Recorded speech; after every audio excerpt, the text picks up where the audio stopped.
Could it be that hidden within this simple description, the answers to the skeptics' most difficult questions may be found? Having served as director of one of the United States Defense Department's major research and development laboratories, Dr. Walter Brown comes with an impressive list of credentials and credibility.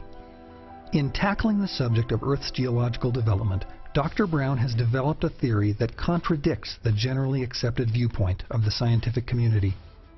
Profound and far-reaching, this respected scientist's hydroplate theory not only offers a completely new approach to the geological sciences, it succeeds where the prevailing theory often fails. It simply and logically explains some of the Earth's most profound mysteries.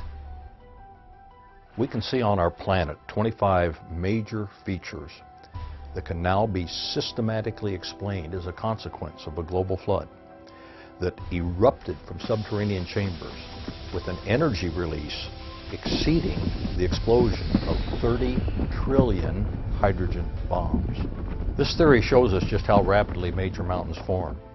It explains the coal, oil, and methane deposits, the rapid continental drift, and why on the ocean floor there are huge trenches, hundreds of canyons, and tens of thousands of volcanoes.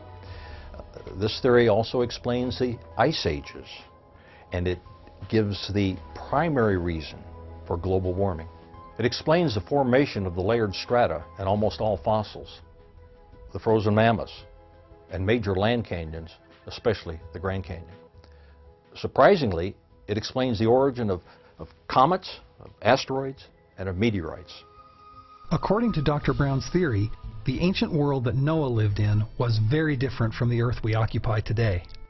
Noah and other pre-flood people probably lived on one very large supercontinent with lush vegetation, inland seas, and major rivers. The mountains were smaller than today's, perhaps 6,000 feet high. Before the flood, about half the Earth's water was in interconnected chambers about 10 miles below the Earth's surface. This formed a thin spherical shell almost a mile thick. The pressure in the subterranean chamber had been increasing for centuries because the gravity of the sun and moon produced tides in the subterranean water that lifted and lowered the Earth's massive crust twice a day. This tidal pumping added gigantic amounts of energy to the subterranean water. This increasing pressure in the subterranean water steadily stretched the crust as a balloon stretches when the pressure inside increases.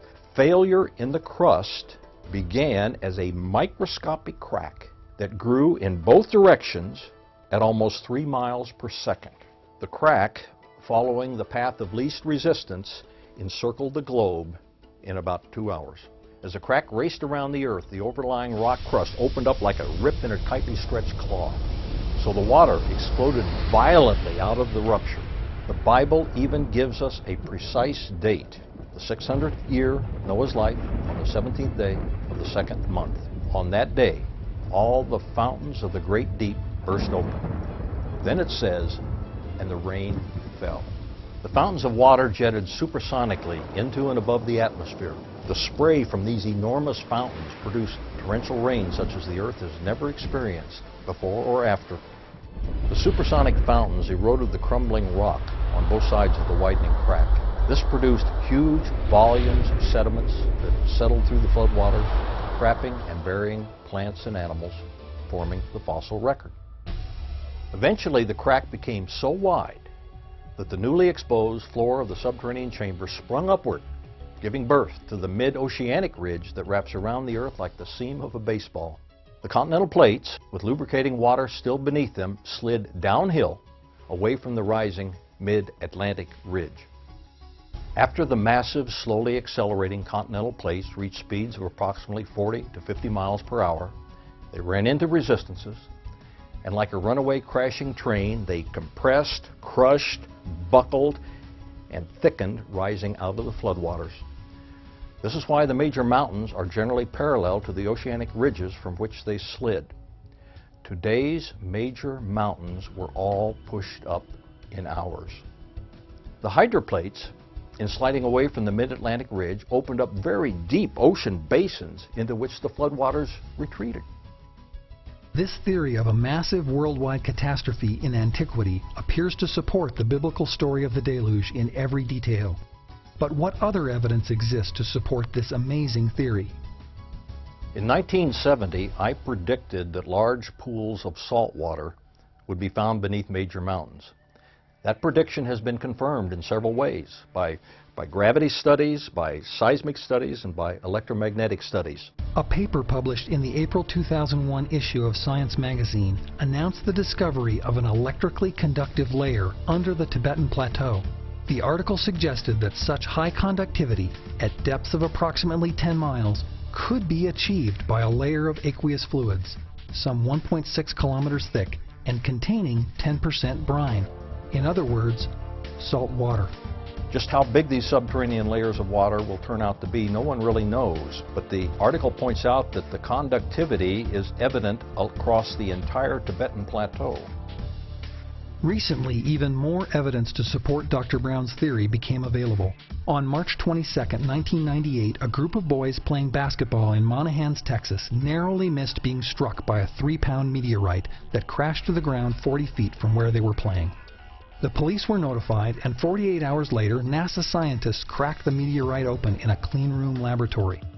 What they discovered inside stunned them all. The meteorites contained salt crystals and liquid water. The NASA scientists who investigated this meteorite believe it came from an asteroid. That's unlikely, because asteroids in the vacuum of space cannot sustain liquid water, which is required to form salt crystals. It's also too cold, and there's too little gravity. Earth is the only body in the solar system that can sustain liquid water on its surface. This demonstrates the enormous power of the subterranean supercritical water, the fountains of the great deep, that launch water and rock fragments into orbit around the sun. These rock fragments are still returning to the Earth as meteorites. Meteorites contain Earth-like material, including many types of living but dormant bacteria. This means that meteorites and their bacteria didn't originate in the vacuum of space. Meteorites are literally tiny chunks of the Earth itself returning home. Scientists are also scratching their heads over another recent discovery. On the Kola Peninsula in northern Russia, they have created the world's deepest hole, extending to a depth of 7.5 miles. At this depth, what they expected to find was a layer of basalt, Earth's most common type of volcanic rock. What they actually discovered was something entirely different. The hole didn't reach the basalt underlying the granite continents, but to everyone's surprise, they did reach hot, salty water flowing through crushed granite.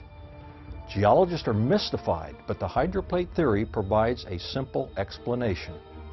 Did the springs of the great deep burst forth and flood the entire Earth, just as the Bible says?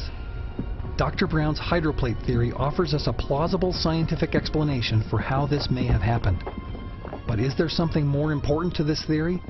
Could it be yet another example of the supernatural engineering observed throughout the Bible? If we now know where the water of the Great Flood came from, the same water that was instrumental in forming the fossil record, then when the Great Flood receded, where did all the water go? The answer to that question not only bolsters the scientific theory that a worldwide flood actually took place, it also provides an alternative explanation for the formation of one of the world's greatest natural wonders. This is the question that stops most scientific investigators dead in their tracks. Yet the hydroplate theory makes the answer obvious. As the hydroplates crashed, they thickened and rose out of the water, forcing the floodwaters over the continents to recede. Simultaneously, upward surging subterranean water was choked off. As the floodwater drained off the continents, every continental basin was left brimful of water, producing many post-flood lakes. During the following centuries, some lakes breached their boundaries by either spilling over their rims or undercutting their banks. The rapid, catastrophic discharge of these lakes, much like the collapse of a large dam, carved canyons. Several centuries after the flood, two very large ancient lakes, Grand Lake and Hopi Lake, sitting on top of the high, rising Colorado Plateau, breached their boundaries and carved the Grand Canyon in just a few weeks. The massive canyon was not carved by the relatively small Colorado River over millions of years. That river is a consequence of the carving of the Grand Canyon. Can the residual waters of Noah's flood account for the amazing natural beauty of the Grand Canyon? If Dr. Brown's theory is correct, then the Grand Canyon was carved only a few thousand years ago, and nearly every geology textbook needs to be rewritten. One has only to look at the Earth's anomalies to see that the hydroplate theory provides a far better explanation of the Earth's present condition than the other more prevalent, well-propagated, but highly implausible theories. Were key geological markers, like the Grand Canyon, formed over millions of years? Or did they come to be within the short time frame of Noah's flood? The hydroplate theory, which supports the story of Noah's flood, says it was the latter. If that is true, what better example of supernatural engineering could one ask for?